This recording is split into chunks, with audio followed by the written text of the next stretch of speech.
Just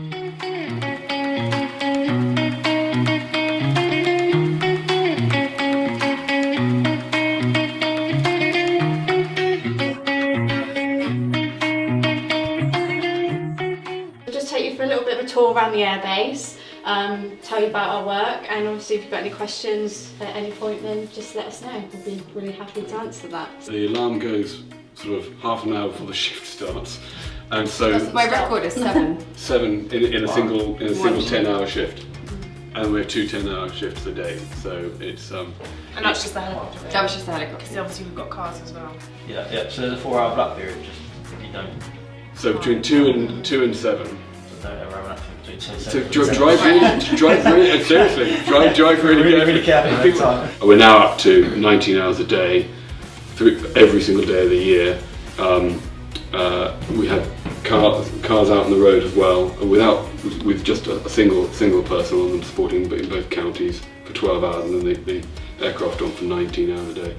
And that's pretty much as much as you can get out of a single aircraft, because they need maintenance. So our engineer comes in at 2 o'clock in the morning. We're exceptionally lucky with him. He's incredible. He keeps us online a lot of the time. Many other services, their engineers just take them offline, which is fair enough, because they're not He's allowed to. It's in his contract. He can do it from 7 o'clock in the morning, but he comes in to get stuff done because it's an aircraft. The slightest thing, and it's grounded, and we're doing it. And it's how quickly can you get that back on? So I'm on the Somerset outreach car, so I'll be later on going around Somerset and being available for critically unwell patients there, but also going and speaking with ambulance crews and looking after patients and all that sort of stuff. So I can show you some kit if you like. A huge amount. This is completely different to the ambulance service kit, and it's absolutely fantastic in that we can look after patients so well. I've got blood products in there, a ventilator, all sorts of things that can look after really poorly people.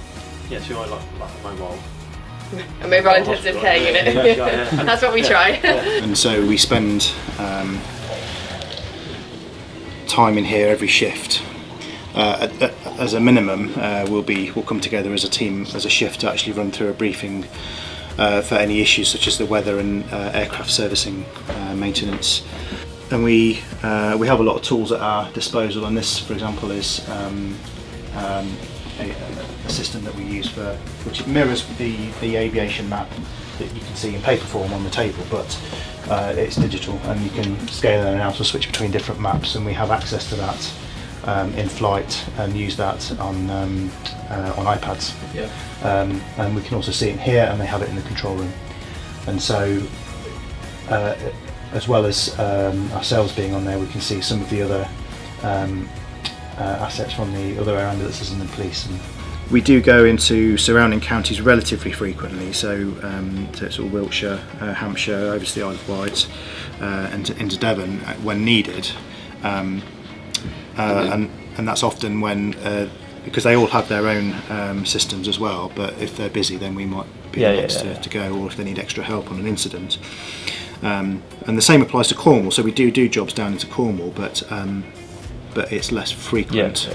That we might have been tasked something at the top of our patch, and then clear it and say take the patient to Bristol, then clear, not going that way. and then get asked that there's something happened here, the other resource in that area is committed to go there, take to there, and we have ended up here and then looking for fuel.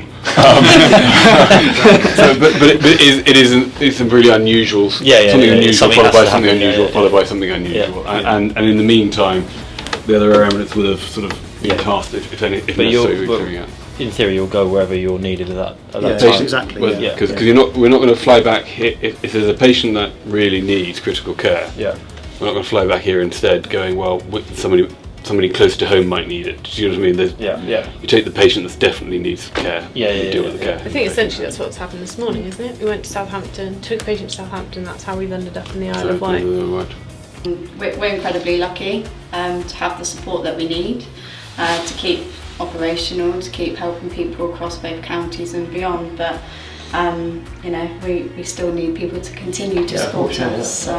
It is amazing because almost all of our money comes in small donations. So it's people who give £1 a week, or £2 a week, or do a big, cake sale, or sponsor, or run, or raise anything from £50 to £10,000.